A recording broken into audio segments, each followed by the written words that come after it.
make me go crazy. Life lately,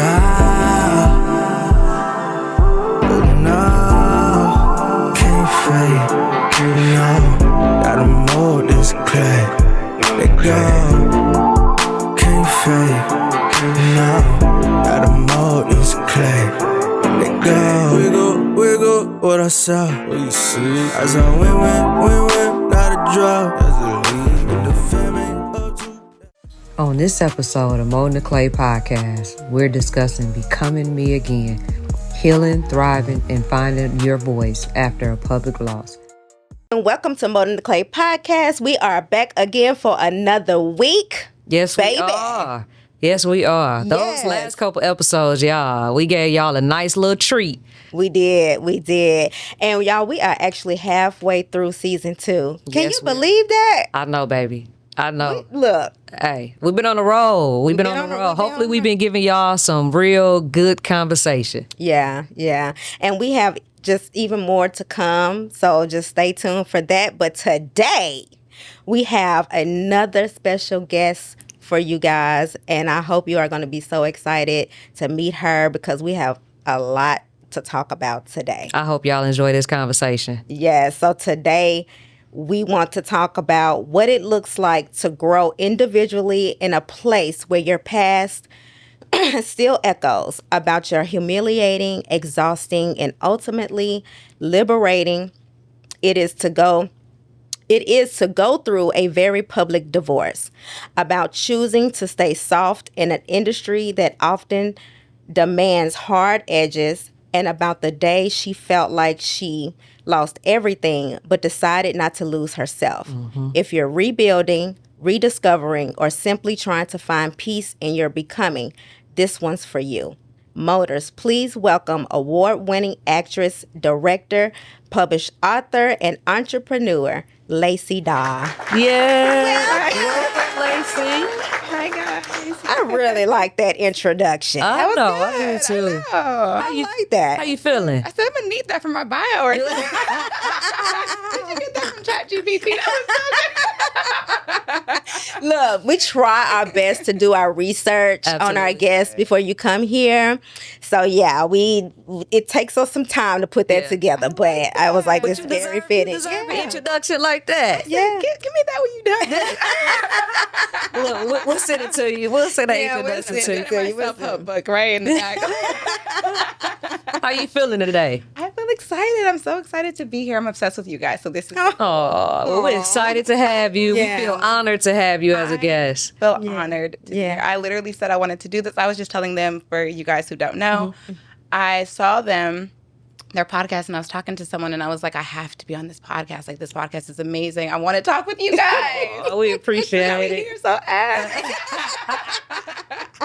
And yeah, we always feel so honored when people say that because, we never feel like or think that we're more than what people think. You know what I'm saying? We never give ourselves flowers. flowers. Never give ourselves flowers. Yeah, we never get. We just do it because we feel like, these are conversations that's needed in our community, and we feel like leading with love and sharing experiences helps others that's out there. So, yeah. Dang, I brought you guys wine and lingerie. I should have brought you flowers.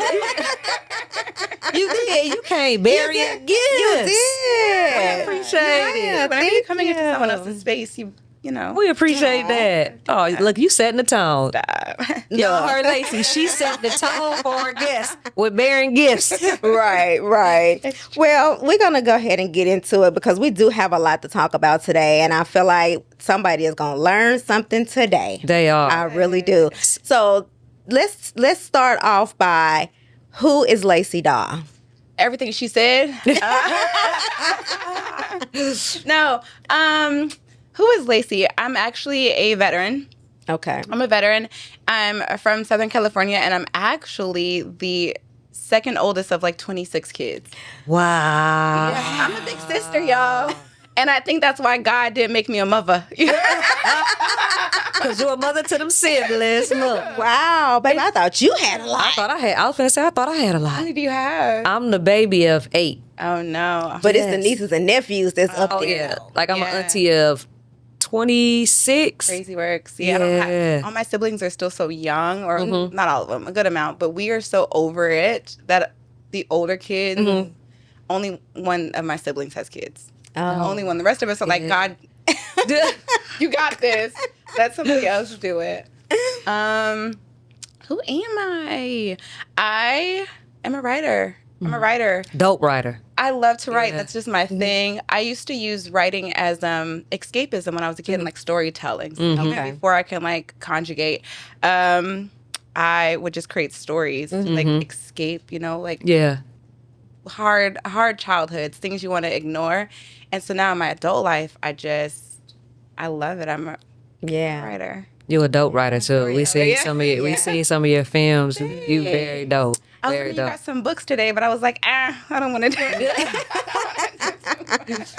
Definitely going to read them, though. Facts. Definitely going to read them. I love audiobooks, guys. Yeah. Absolutely. So, y'all, today we are discussing becoming me again, healing, thriving, and finding your voice after a public loss. So it's no secret, Lacy Doll. We know that you recently, not too long ago, experienced a public divorce. Yeah. How was that for you? Traumatizing. I'm sure. Yeah. Like, the marriage wasn't great. We aren't bad people. The marriage just wasn't great. Yeah. The divorce is why I just don't think I want to be in another relationship, to be honest. I've done my best to stray away. I tried it after, and I was like, nah, I'm not ready. I don't want to, I got such severe anxiety going through a public, because everybody, when you go into something in private, you can handle it in private. Facts. Maybe you can talk to your friends, you can talk to your pastor, your therapist, your parents. But when it's the world and people who don't know you, who've never been in a room with you, assuming who you are, it makes it hard. And then they assume who you are based off of things that a hurt person is putting out there for the world. And it's like, now you know, can I cuss? Yeah. Now you know damn well. I love it. Well, that's not true. But people will just eat that up. And it's difficult to walk into rooms or spaces because if they didn't know you were going to be there before you got there, they knew that you were there once you leave. And then it's like they speak on you, and it creates discomfort in your life. Yeah. Most definitely. That can be hard. Because like, even now, we're watching some stuff unfold with a celebrity couple. Yeah. Right now, it's going all over. Yes. Yeah. But it's crazy though, because when you're in the spotlight and you're well known, you feel like you have to defend your character. Right. Yeah. You know what I'm saying? So not only are you dealing with the emotional trauma and things like that with the separation with somebody that you love tremendously, but you gotta now tell your side of the story to the world. Yeah. For them to comment on it, post about it, think pieces like, my guy, chill out. But I also, watching Remy and Papoose go through this, it's like, oh my gosh, I remember that. And how embarrassing. Stop. Yes. I think the best thing that people can do, even if you're in a public relationship, is keep as much of the bad parts private. Right. At the end of the day, no one else's opinion about you or your partner or why you guys broke up actually matter. I live my life now. I've refrained. I have, during my divorce, I was just like, I'm going to stop. I'm going to stop responding. I'm going to stop creating a story. I'm going to stop. I stopped going live. I just stopped. One day I just woke up and I'm not doing it anymore. So like, you got this. And it was tough because I had to go through another year and a half of every day somebody being like, oh my God, girl. And my heart just, in my stomach. And I'm like, what, Yeah. And almost daily I was dealing with like something, very much something. And for me, making the decision to just stop, looking back now and seeing couples be incredibly public with like those bad parts, in 5 years, will it have helped or hurt your situation at all to have done that? Right. The answer is like, no, it would have not ever helped. So why are you further hurting the situation, yourself, and your partner? Right. Absolutely. I agree. Like when I went through my first divorce, I just completely shut down my social media. And I told my friends, like, I don't want to know what she doing. Don't come to me telling me this, that, and the other. Like, because that's a part of your healing. Right. And I feel like a lot of times it's unfair. Like, people should just give you that time and space to be able to grieve that. Like, because you We're got. not. Yeah, I know. No. We're not. We're human. We're not. I know. We Because human. people want to be all in your business. And they Yes. swear they know your story. Yes. They swear they know what's going on. They Yes. feel entitled to know what's going We're all on. therapists. Yeah. We all know. I've been with that personality type before. And it's like, Yeah, like she a Virgo or she a Aquarius, and that's how they are. Like, narcissistic behavior. All right, now. Right. I just didn't like her. Chill out. yeah, that's, Yeah. oh my goodness. Yeah, I was married before. You know. Tiana was married before too. Yeah. Uh-huh. And a lot of people didn't even know I was divorced or even separated neither. from my ex Because it wasn't for a long time until they saw me with her, and they was like, "Where she come from?"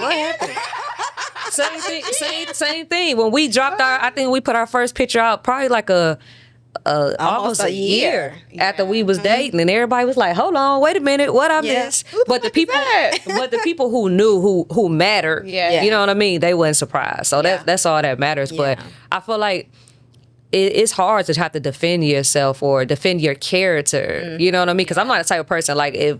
I'm not gonna respond, but it's hard It's because so hard. you can't. Yeah, I responded for a long time. Yeah. Like, we were shot after shot after shot after shot.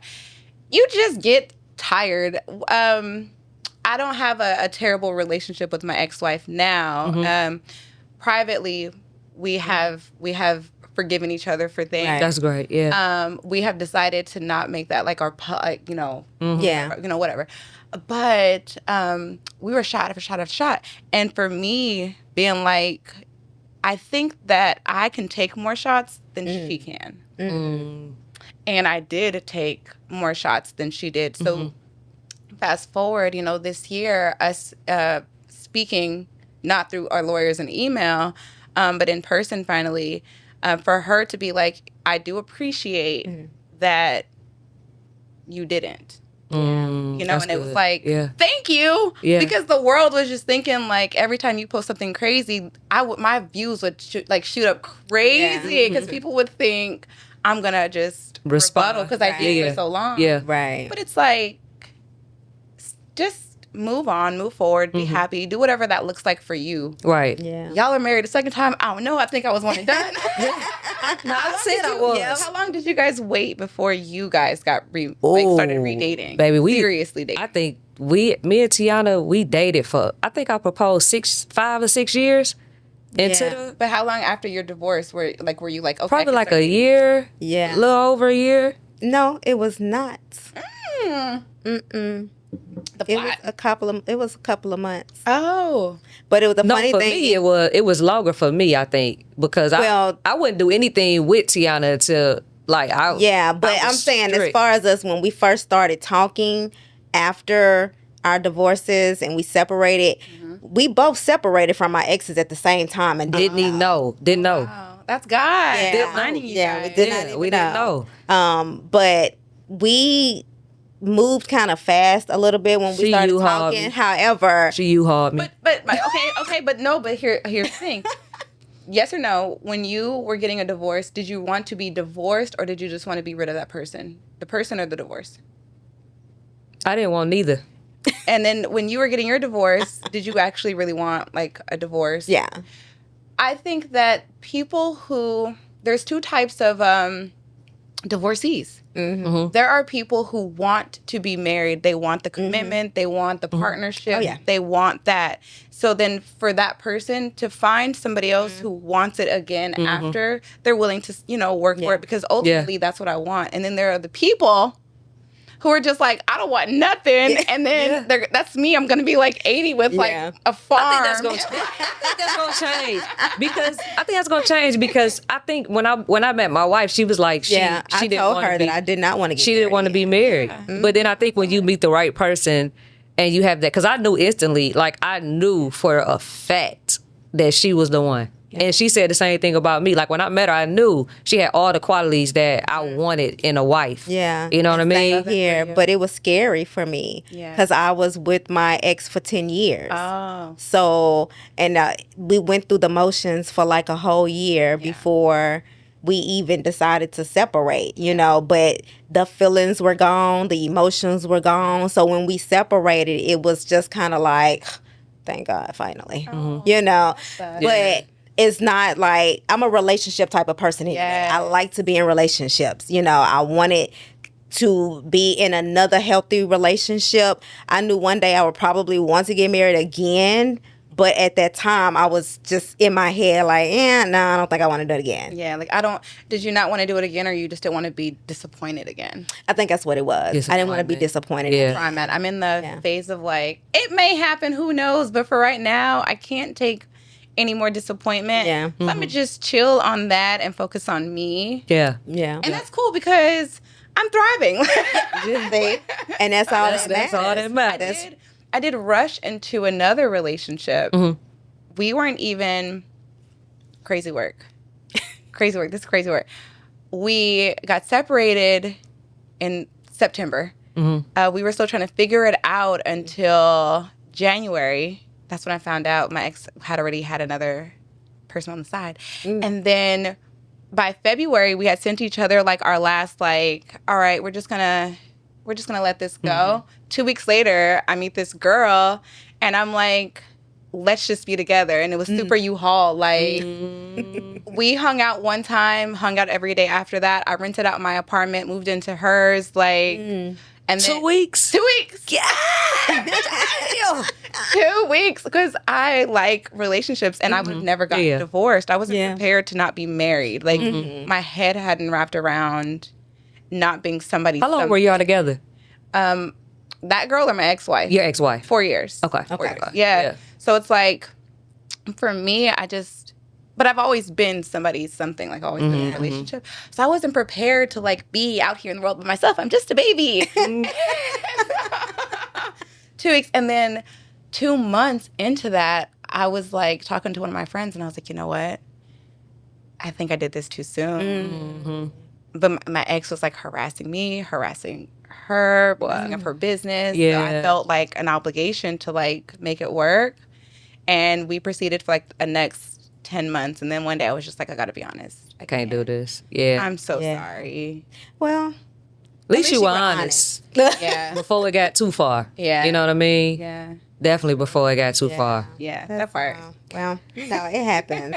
But sometimes, you know, we think that we're ready, and we're not. And so you have to really start being honest with yourself about how you really feel about where you are at that point in your life, because we don't want to be out here hurting feelings, because this day and age, people don't know how to turn it off. I know. They don't know how to take the hurt. I had to go through some legal things to get out of that one. It's not safe. But you're right. And I think it's important for people to say, is it that I'm not ready to let go of this particular attachment?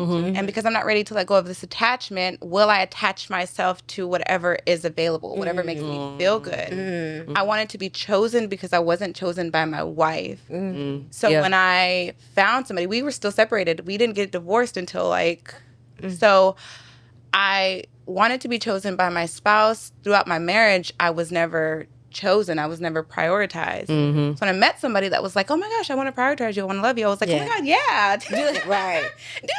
I'll take that. But that's honesty though. That's honesty and growth, because you're literally saying, a lot of people can't be honest. They can't say, this is the reason why I gravitated in U-Haul with this person, because this person was showing me something that I longed for from my wife from the at the I time. Really wanted it from.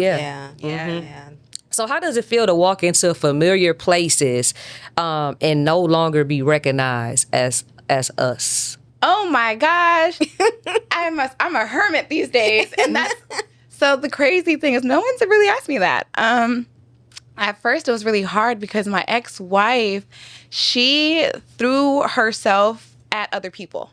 And into spaces so that I would not either be accepted in those spaces or comfortable anymore. So she was going out of her way to be everywhere with everybody, even people that when we were together, she was like, I don't like that person or those people, right? Like she was just pulling people in. And I was like, well, I'm was still getting past the emotional part. Like I wasn't planning the next. Right. You know what I mean? Yeah. I was very much stuck where I was. I'm still breaking down, having anxiety every day, and you're plotting for And so it took me a few months. I want to say like 3 months or so before I made like an appearance somewhere.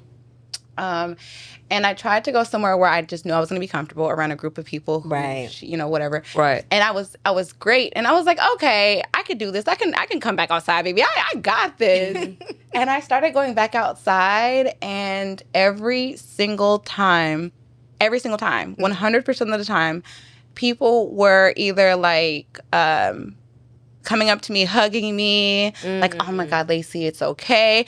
Babes, this makeup took me a minute, okay? Please don't make me cry. Right? Like, I broke down earlier, so I don't break down now. Get me drunk and let's dance. But people were coming up to me like, oh my gosh, Lacie, it's going to be okay. A lot of people were coming to me with like stories. Like everybody had a story about my ex or something that my ex said or did.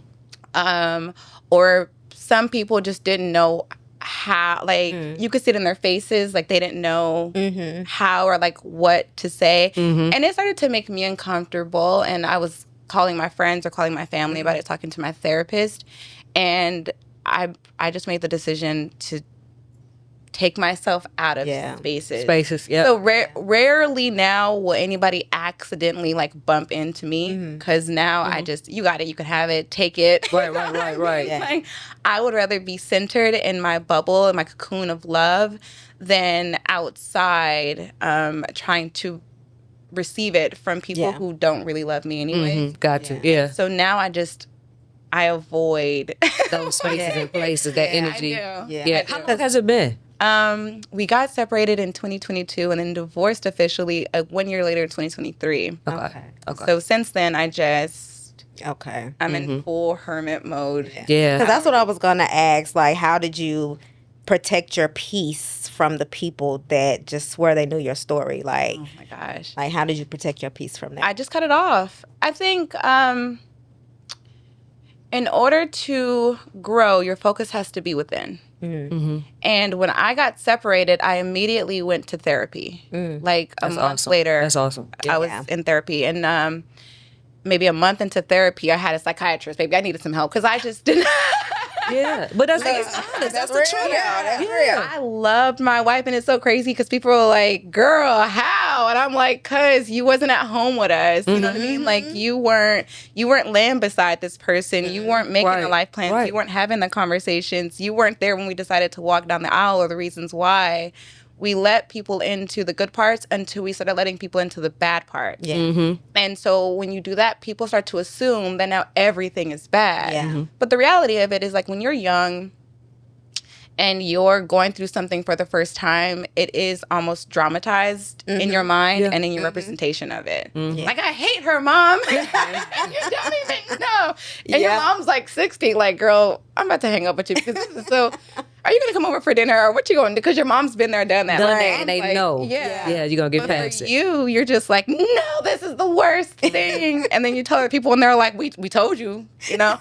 So for me, I immediately got into therapy, and I had a psychiatrist. I was just around just my really, really, really, really, really close group of friends. That's good. And my healing came from entirely within. So when I did start going outside, it's a decision every day. Am I going to go back to those same environments that produced an unhealthy version of me in the way that I showed up, not just for myself, but also in that situation? Or am I going to find other environments? Right. I just don't go to the clubs no more, for real. Yeah.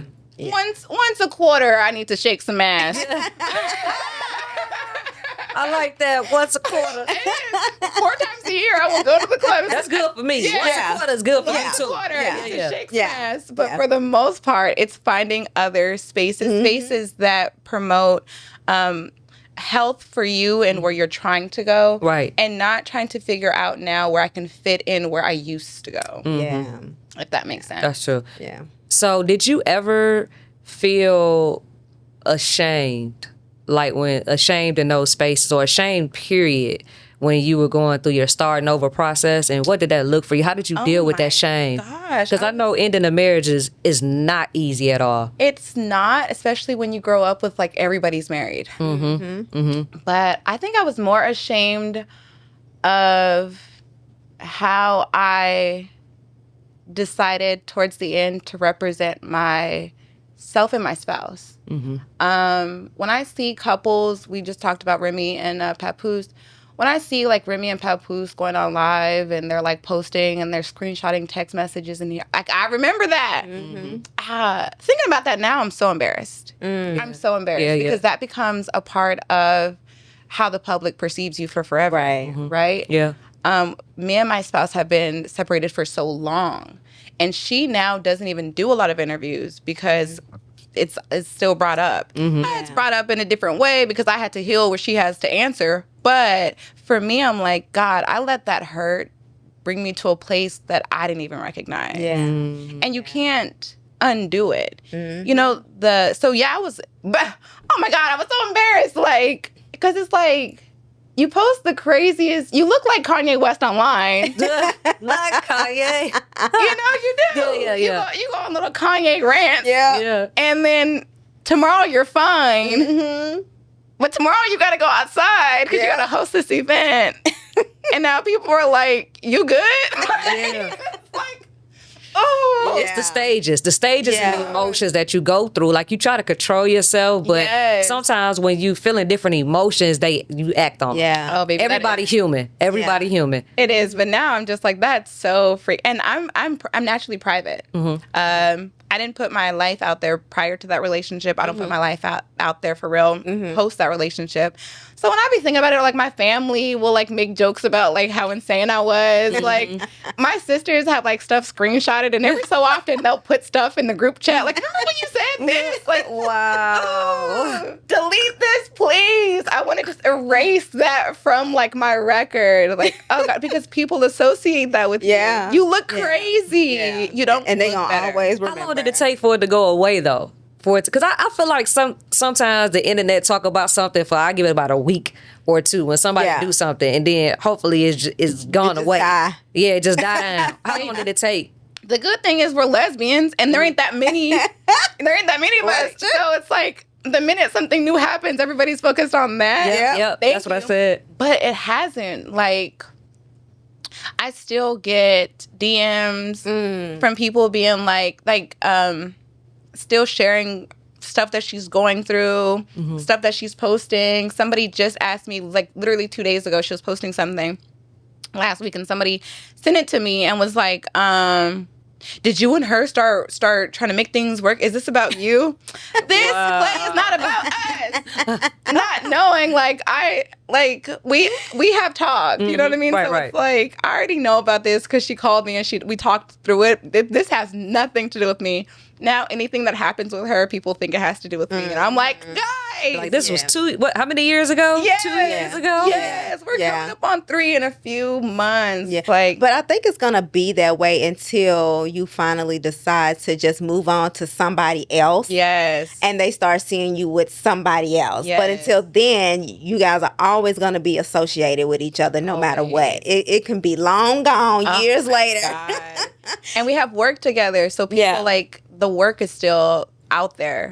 So people will still be like, I just watched Bliss. And it was so great. You guys look like you are so in love. You should get back to baby, we fought every day. We fought tooth and nail to make that movie work because we were separated. We argued like nobody. We are actors because they would say cut and baby, we are off of each other. But people don't understand. I love the realness though, because people don't understand. Sometimes it be like that. Like, you can have an argument, but goddamn, when it's time to work, you better work. Because that's how we are. We can have an argument right before we come into a session, and you would never know. We'd be like, put it action. Together. We're just like, like nothing happened. Right. You're right. Because people will exploit it too. You know what? When couples are fighting, that's how you know how other people feel about you and who secretly crushes on the other. Like, you know what I mean? Even in your own, like, like, oh my God, girl, so I saw that you guys were arguing. Are you okay? Yeah. It show people true colors, for sure. Yeah. Definitely, for sure. Yeah, and it kind of determines like who's your real friend and who's Yes. not. Because if you have those friends that's just so freely and so quickly to say, well, y'all need to get a divorce, or y'all don't need to be together. Yeah. Well, wait a minute. Hold on. Those friends will break So you it up. makes you want to question like what you even discuss with them, how you even portray your relationship to other people, because they will play off of that and hold it against you, and then it's like, well, yeah, moving forward, I don't need to talk to you about our relationship, because y'all can argue today, be mad, and then the next day we back together again. But then everybody else is like, well. Didn't we just? I thought we broke up. I thought you were breaking up. I thought we was going out tonight. Like, Right. What? Bring your ass in this house. So how did you go about rebuilding Lacy Doll after your divorce? Oh my God. Friendship and family. I didn't, crazy. Our last year or so together, my ex-wife used to tell me, like, you need to start doing your own things. And I'd be like, but why? I want to do your things with you. Like, we're besties. Let's be best friends. Why don't you be my friend anymore? And I didn't realize that I had nothing outside of that relationship. I had no tangible relationships to pull from. So when I would be down and I would be like going online and like going live, it really was because I had nobody that I personally felt I could access to talk to. Yeah. And so when I was, not that they didn't exist, it's just that I didn't rely on them. I was the worst kind of friend because I was the person that stopped hanging out with you when I got into a happy relationship. Ooh, those bitches. So We don't talk about that. Ooh, we don't talk about that enough. yeah, that was me. Yeah. But I just prioritized my relationship. I met her and I knew that was going to be my wife. You know what I mean? Like day one, immediately. So that was my priority. I just, going through hurt and heartache in the relationship, I felt so alone because So when I was going through a divorce, I remember she left. She left. I was in LA filming a movie, and she called me, maybe texted me, and she was like, I won't be here when you get back. We had one like last argument. And I was like, in my mind, I was just thinking, like, we always do this. If one of us leaves, like, we argue a lot, it'll be fine, like, once I get back. I had, like, a month, whatever. I was filming a movie. And she called me and she said, I won't be here when you get back. And I had drove because we road trip to L.A. And also, I'm from California. So on our days off, I wanted to go visit my, family. Right. So I drove my car. Baby, I hopped in my car.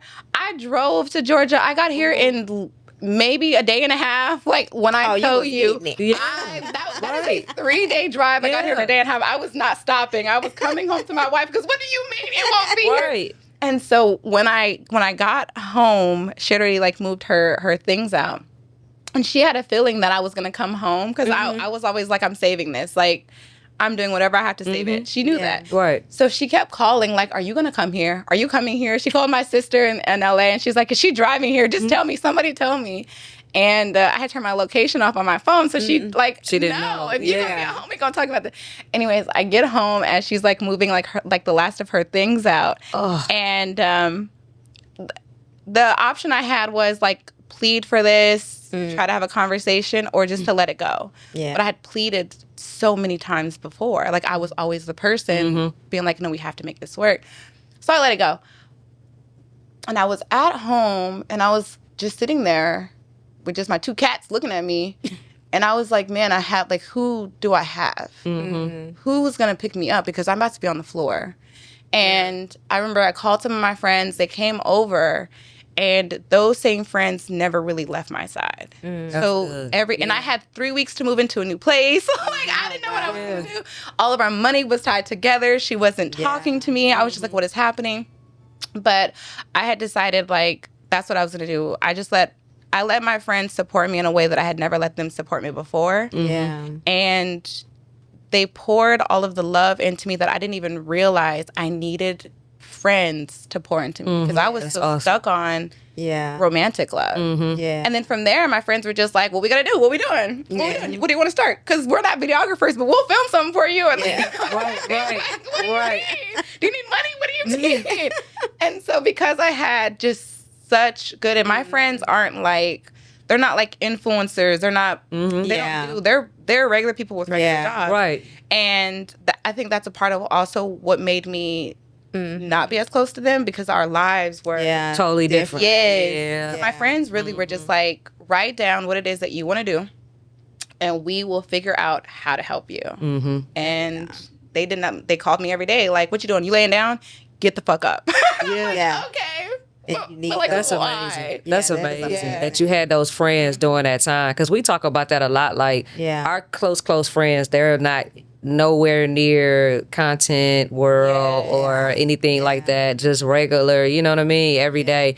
And but when you need them, they showing up. You know what I mean? And that's important. That's important to have. I'm glad you had people to have your back. You know what I'm saying? Because it's hard. And I'm glad you highlighted too, because a lot of people don't want to be honest. Because we see it so often to where you have friends and then you get into this happy relationship and then you don't hear. I know a lot of people like that. Then you don't hear from them.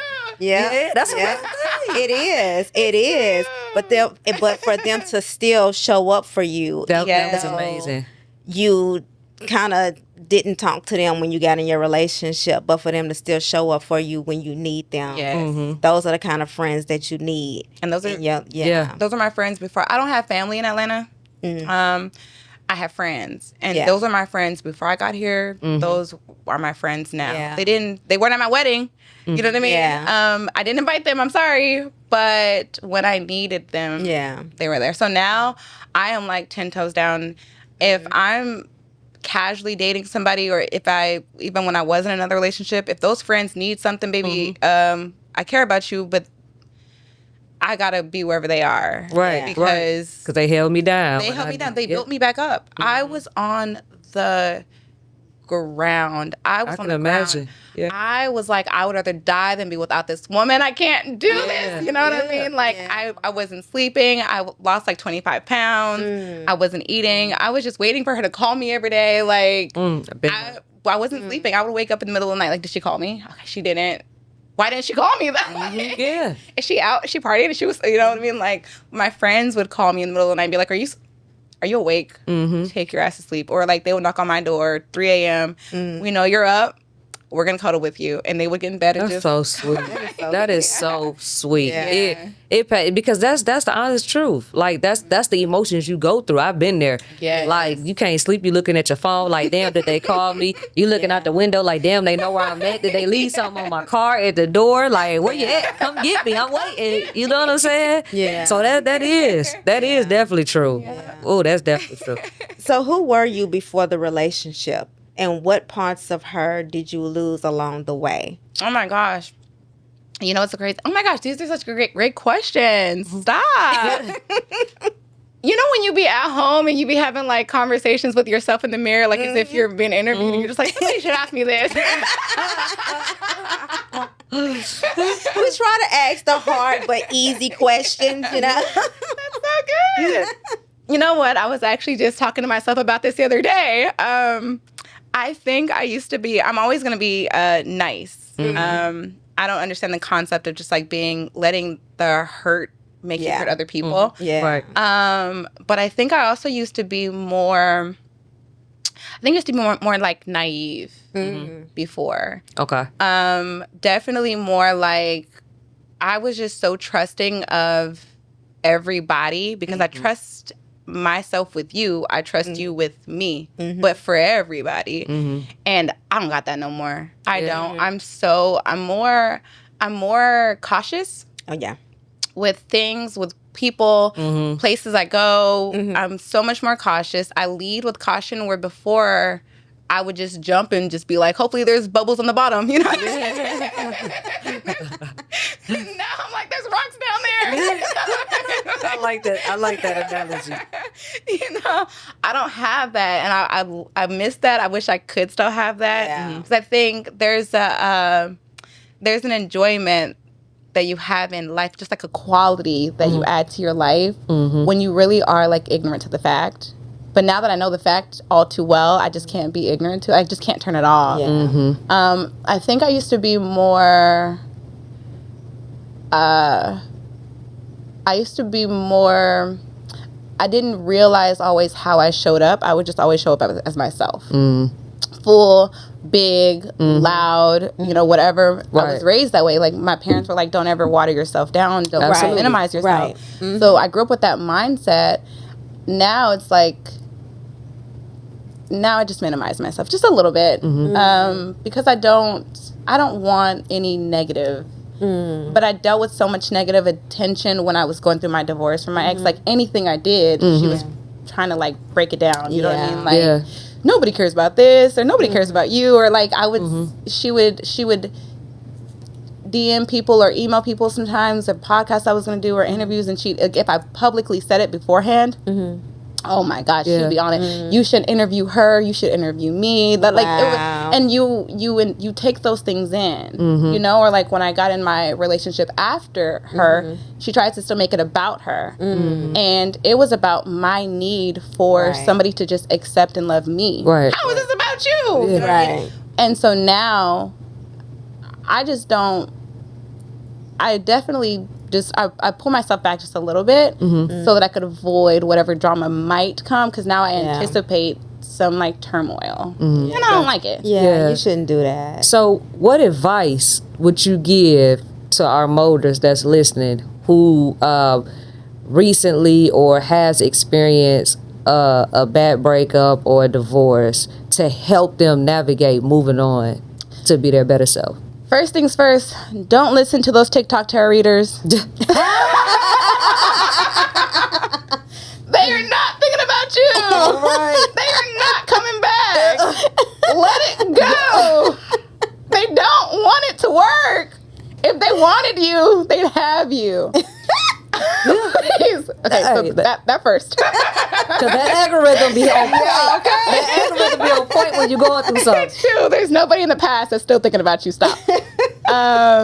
No, I think the best advice I can give anybody is the advice I gave myself, which is not every person that comes into your life is supposed to stay in your life. And if you could figure out what you were supposed to learn or gain, or what somebody else was supposed to learn or gain from that situation, I think it makes it a little bit easier to walk away.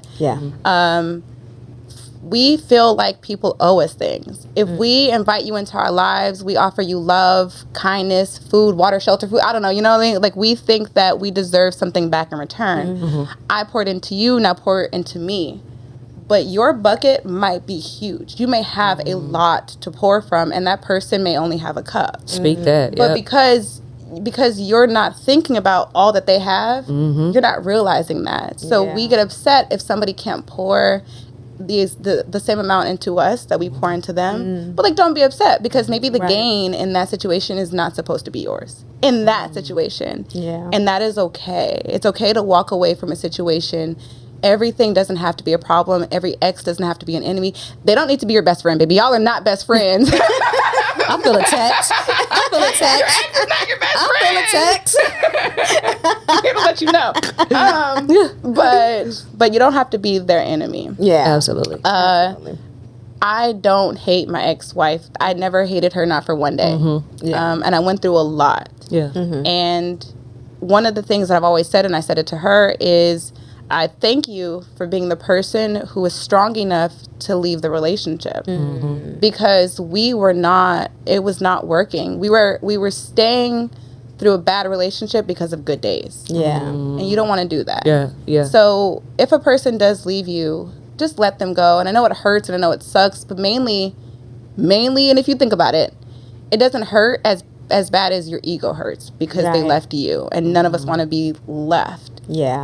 But once you get out of that ego and you realize, like, okay, to be honest, I wasn't happy, or they weren't happy, and this just wasn't working, it makes it a little bit easier to just move forward in life. And it might be hard if they're still in their ego, because they're going to keep making it difficult for you. But just understand, I've gotten out of that they still have things that they need to work on. We're human. Absolutely. That's great advice. So Yeah. tell the people where they can find you at and what you have coming up.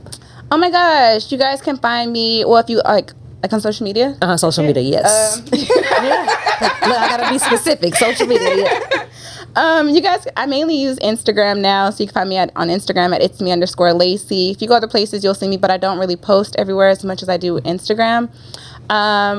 I have a lot of things. I just launched an audiobook production company. Congratulations. That's not true at all. I just launched an audiobook distribution company for Black lesbian authors and Black lesbian stories, because I think that there's a gap in the market. I also just released a book a couple of months ago, but I'm actually about to release another book, hopefully next month. I'm still trying to finish it. And I'm working on a couple of movies, but if you follow me on Instagram, then you'll know about it, and I don't have to tell you about it, and hope that you remember. That's it. Well, we definitely appreciate having you on the Mold and Play podcast. It's been a pleasure. This was awesome. Yeah. It was. You know, I always wanted to sit down and have a conversation with you. Like, seriously, because I followed you for so long on Instagram, and I was like, she's doing such amazing things, certainly within our community. Your movies, just everything has been awesome. I'm a fan. Yeah. So thank you so much for coming on here, talking to us, and letting our molders just kind of hear your side of the story and kind of give them a brighter side of, the other side of divorce. So, absolutely. We appreciate it. Not bitter, but I do remember. No. Well, we appreciate the vulnerability always. Thank you guys for the safe space. No problem at all. Well, y'all, that's our time. We appreciate y'all for tuning in to the Mold and Clay podcast. Y'all know, keep God first in everything you do, and He'll elevate your path like no other. Until next time, y'all, we out. Bye. Life lately, but no, can't fake, gotta mold this clay, let go, can't fake, gotta mold this clay, let go, wiggle, what I saw, what you see, as I win, not a draw, as a lead, and the fam ain't up to, that's a flaw.